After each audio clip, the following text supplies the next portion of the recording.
Okay, so what happened in China after the fall of the last dynasty? There were two movements in China, um, the nationalist movement and the communist movement. And initially, and remember this is around the beginning of the 1900s, um, initially the nationalist movement was the stronger one. And as the Qing dynasty became weakened by foreign powers and trade wars and everything that we just talked about in the last lecture, the nationalists came in and overthrew the last dynasty, the Qing dynasty. And the nationalist movement was led by this guy, Chiang Kai-shek. The other movement was the Chinese Communist Party, led by this gentleman, Mao Zedong. And you might see it spelled different ways. I use the ZE spelling, but you might also see it as the T spelling. But they're the same person. So the nationalists and the communists initially cooperated with each other in order to target the foreign presence and to remove them from China, which they were ultimately successful in doing. So by 1927, the Europeans were fleeing China.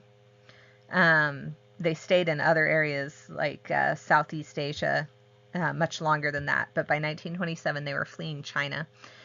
And as the colonialists left, the nationalists under Chiang Kai-shek began targeting the communists. And eventually they exiled the communists and sent them on what was known as the Long March in 1937. And the route of the Long March is traced on this map over here. It's this kind of pink line that goes kind of a winding route and ends up going north. And so that was kind of a forced exile for the communists. And they started out as nearly 100,000 people, but 3/4 of them died along this march, but more people actually joined the movement along the way. So by the time they got to Shanxi province here in the north, they had around 20,000 people. And they settled there and began to regroup. Meanwhile, Japan is expanding their territories. Japan is still a colonial power at this time. Japan took over Manchuria, which is in the northeast. And because of the sort of colonial ambitions of Japan, full-scale war broke out between Japan and China in 1937. So, of course, this is just before World War II, so the war between Japan and China kind of got absorbed into the larger World War II. But because of this war with Japan, the nationalist government in China was weakened. And this also, while the nationalists were fighting Japan and fighting as part of World War II, this gave the communists more time to regroup. Japan, of course, was ultimately defeated in World War II. China was an ally of the United States, Great Britain, France, and Russia in World War II.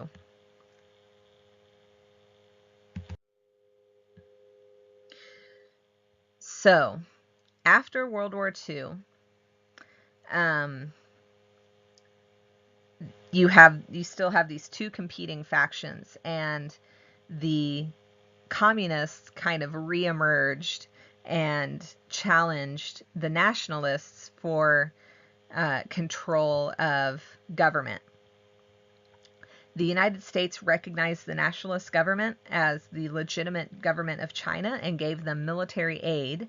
But by 1948, the nationalists were losing to the communists, and they ultimately fled to the island of Taiwan, here, off the coast, took control of the government there and declared it to be the Republic of China, in other words, the ROC.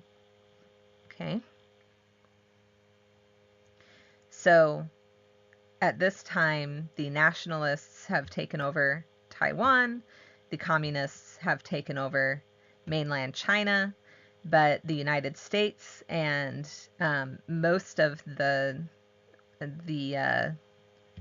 world, other than other communist nations, recognize Taiwan as the legitimate government of China at this time.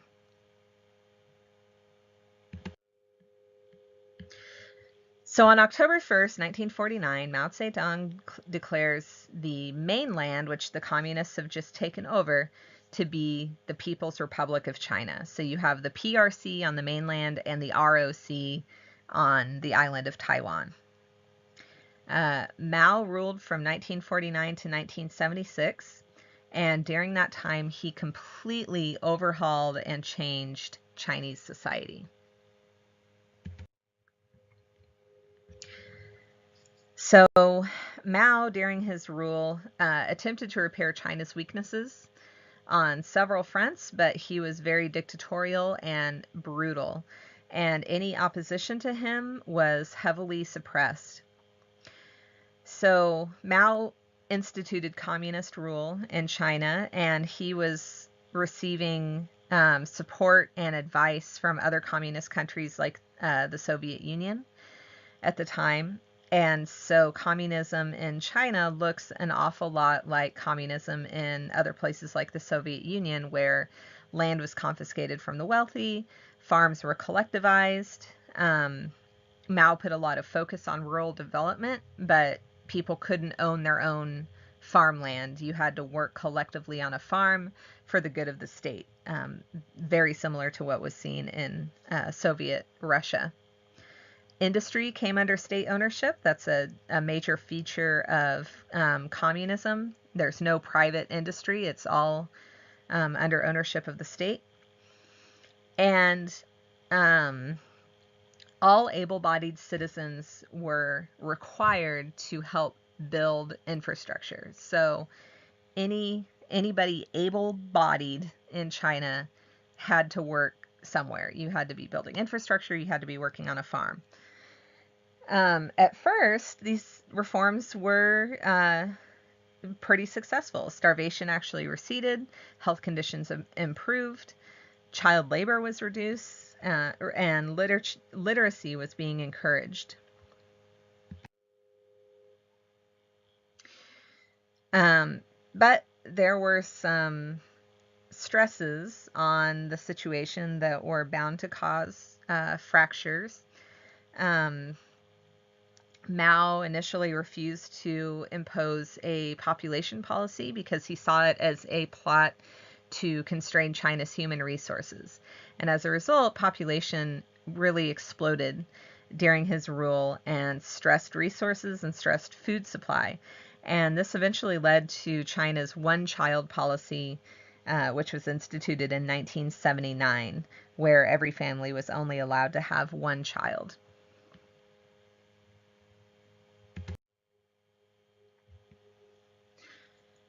Okay, so in 1958, Mao launched the Great Leap Forward. And this was a large-scale economic and social reform project that was characterized by the mass mobilization of labor to improve agricultural and industrial production. And so, in other words, everybody was going to work as hard as they possibly could to, literally, as hard as they possibly could to grow as much food as possible and intensify industrial production as much as possible. And so the idea behind this was that it was going to really push their economy and their society forward rapidly. But if you probably know from your own life that if you push too hard on something or you try to get results too fast, it's liable to backfire. And that's really what happened with the Great Leap Forward. There was a huge push to, you know, kind of develop these things a little bit too rapidly. And so you ended up with things like, in agricultural production, there was propaganda that was put out that showed, like one famous propaganda poster showed children standing on top of a crop of corn growing in a field. And in other words, the corn was growing so thick that these children could stand on top of it. And so people were encouraged to just plant the seeds really close together, throw in a ton of fertilizer, and you were going to get this really thick crop growing up. And of course, that's not what happened. A lot of times those crops failed because they were trying to intensify the production too much. And so, and on the industrial side, a lot of times they ended up with inferior products because people were being encouraged to melt down household items to create steel to build infrastructure, for example. And a lot of times the stuff they melted down didn't provide very good material, and so you ended up with these sort of inferior products. So the end result of this Great Leap Forward was actually an economic regression, and also between 30 and 45 million deaths, which mostly came from famine and starvation. Now, the reason people starved was in part because the agricultural production was not what they were going for. The agricultural production didn't have the outputs that they had aimed for, but also because the Chinese government officials, kind of similar to what we saw in Russia, demanded these quotas from the collective farms. So in other words, you had to produce a certain amount, and if you produced that amount, then the next year they're going to come back and they're going to want more. They want to see that you are intensifying your production. And so often, and the people who worked on these farms knew that if they didn't produce the amount that was being demanded of them, that they were likely going to be put to death or put into a gulag or suffer some fate that was terrible. So when people grew corn or wheat or whatever it was that they were growing, they would give all of it to the government officials in an attempt to meet this quota, and they wouldn't keep any for themselves. And as a result, millions of people starved because they were scared not to meet the quota. So it was a pretty terrible situation. Okay, so that whole experiment ended with Mao being kind of weakened as a leader. Which leads us to cultural experiment number 2, which was called the Great Proletarian Cultural Revolution. This lasted for 10 years, from 1966 to 1976, and this was kind of a reactionary thing instituted by Mao that was a response to him losing power in China. So he saw his power being threatened, and to counter that, he launched this cultural revolution with the goal of preserving true, quote-unquote, communist ideology by purging the country of capitalists and elitist elements. So to accomplish this, Mao and Chinese government officials put together these militias of young people known as Red Guards. And the Red Guards were commanded to attack bourgeois elements, in other words, elitist or rich elements, anyone who criticized Communist Party officials and any opponents of the systems. So in other words, anyone who was seen as a threat to Mao's communist government was going to be a target of the Red Guards. So this resulted in thousands of China's leading intellectuals being killed. Moderate leaders were killed, teachers, elderly citizens, older revolutionaries. Many of them were tortured and made to confess to crimes that they didn't commit. Senior officials who weren't seen as loyal enough were purged, including Deng Xiaoping, who would eventually come back and become the leader of China. But during this time, he was purged from the government. And as a result of this, the economy greatly suffered, food and industrial production declined, and violence and famine killed as many as 30 million people as this cultural revolution spun out of control.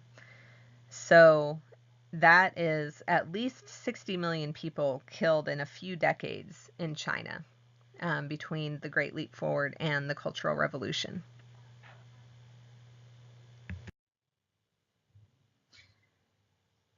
Okay, so as all of that was kind of coming to a head, President Nixon visited China in 1972. And the reason this is notable is because if you remember, the United States up until this point still recognized the nationalist government in Taiwan as the legitimate government of China. For the last few decades, they had not recognized, and the West had not recognized Mao's communist government as legitimate. And so that began to change with Nixon's visit in 1972. And part of the reason that President Nixon visited was to try to convince Mao and China to adopt elements of capitalism. So this was largely successful, as we saw after Mao's death, when China began to transform and adopt capitalism in certain ways. But this was seen as a slap in the face to the government in Taiwan, who still to this day claims to be the rightful government of China. So up until this point, the government in Taiwan was seated in China's place in the United Nations. And after Nixon's visit in 1972 and the recognition of Mao's government as the legitimate government of China, Taiwan was actually kicked out of the UN, and the Chinese communist government was seated in their place in the United Nations.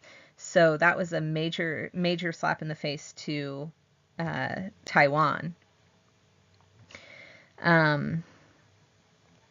Even today, there is tension there, and we saw that after Donald Trump was elected.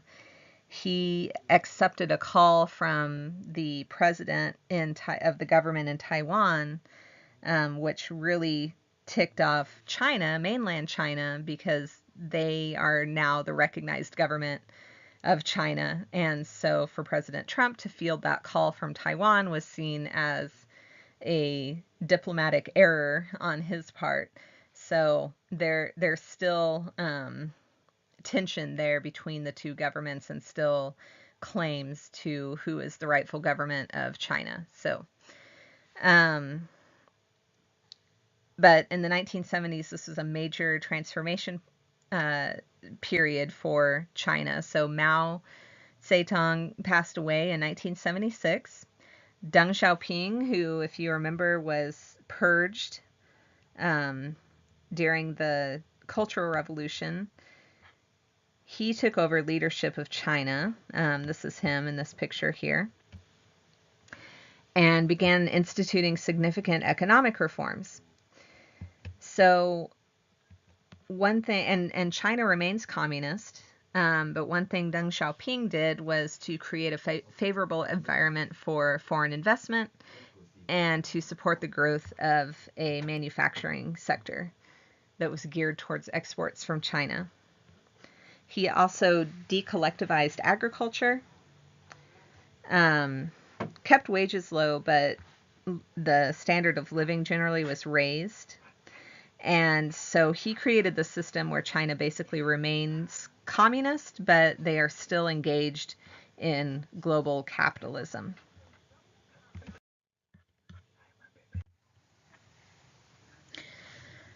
Okay, so today, China is the most dynamic and fastest growing component of the world economy. They are the world's biggest exporter, home to 3 of the 5 busiest container ports in the world at Shanghai, Shenzhen, and Hong Kong. And China as a country also contains nearly all of the world's known deposits of rare earth minerals. So these are increasingly valuable. They're utilized in missile technology, green energy, smartphones, all sorts of things. So very valuable. Okay, so we'll end with just a brief word on the U.S.-China trade war, because this is something that has really just emerged in the last couple years or so with the administration of President Trump. And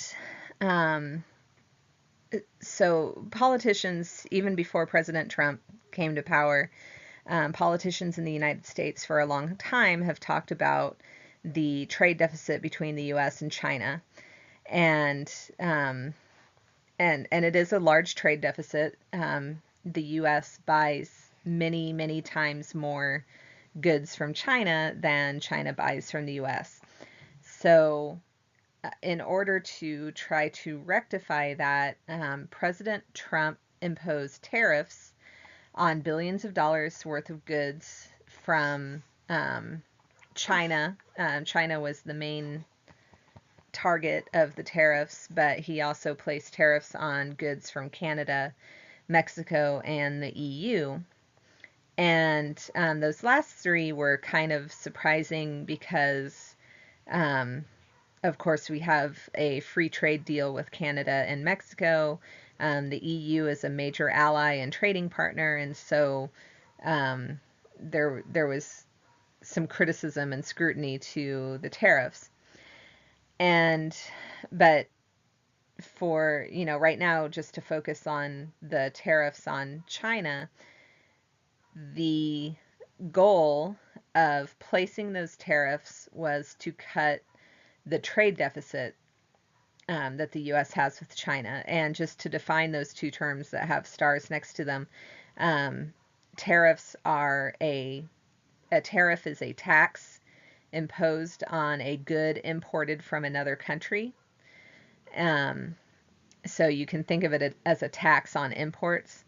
And then a trade deficit is that unequal relationship when one country buys more than it sells with another country. So in this case, the trade deficit is kind of working to China's favor.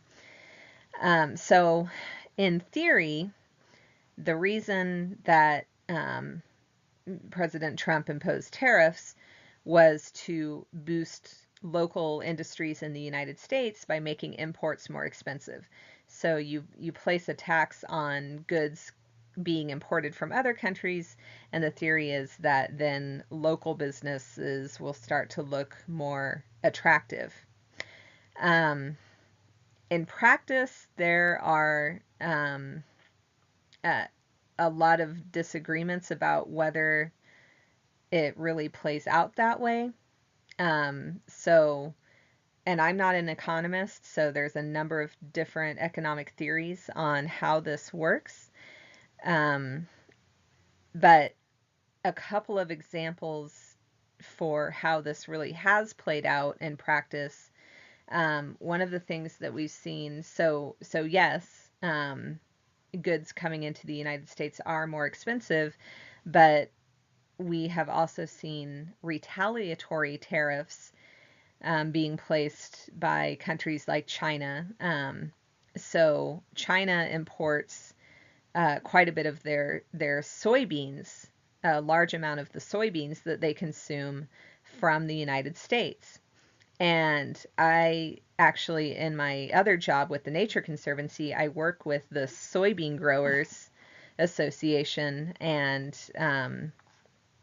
there was a representative from the soybean growers telling me that they had worked really hard to establish that trading relationship with China, and they were pretty understandably upset that these tariffs had resulted in retaliatory tariffs being placed on soybeans from the United States, which essentially took away a large chunk of the market. So a lot of the soybeans that the U.S. used to sell to China, China this last year bought them from places like Brazil instead, because of this trade war. So some of the farmers in Kansas who grow soybeans were lamenting the fact that the trade tariffs were instituted after they had already decided what crops to plant for the year. So they basically had soybeans that ended up rotting in the fields because there was nowhere to sell them. So that's one example of a negative kind of impact of the trade war. Another example are the tariffs placed on steel and aluminum. So the United States imports the majority of their steel and aluminum from Canada, and there were tariffs placed on steel and aluminum imports to try to make American steel more attractive, and which worked basically. So now instead of importing steel from Canada and aluminum from Canada, American steel and aluminum is cheaper. But what this did basically was to make those materials more rare, and so in essence it drives up the cost because now there's more demand for steel and aluminum and a smaller supply. And so when those costs get driven up, they tend to be passed to the consumer. So you might be paying more for things like soda that come in aluminum cans because that cost gets passed on to the consumer. So the companies that provide steel and aluminum might be making more money, but the overall impact on the economy is to place downward pressure on the economy because the people who purchase these items are now paying more. So the idea of tariffs and economic protectionism, which is basically what this is, where you're protecting your economy from outside influences, the whole thing is a direct result or a direct response to globalization, where many people in the United States, especially people who lost their manufacturing jobs, feel cut out of the market, and they'd like to see those jobs come back to the United States. And so that's what this is an effort to address. But whether that's going to work in practice when the rest of the global economy is moving closer to free trade, and free trade is defined as basically the opposite, trade without tariffs and without trade barriers, trading freely across international boundaries to allow corporations to look for the best deal. Um, so whether one or the other is better for the economy is really a matter of debate. But at the end of the day, it seems like both of them might contribute in different ways to growing that wealth gap. For example, in the steel and aluminum example, um, the CEO of a steel company might be making more money, but the consumer in the middle class is going to be paying more. So that kind of widens that wealth gap. But free trade does too. So um, that gets a lot more into economic theory than we have time for in this class. But just to kind of touch on it for the purposes of economic geography, we don't really know where this is going to go or where it's going to end up. But it certainly is already having the effect of kind of rearranging trading partnerships and trading relationships around the world. So please do read. There's a really brief BBC article on Canvas that I linked to, and it does a really good job of kind of laying this out and explaining it.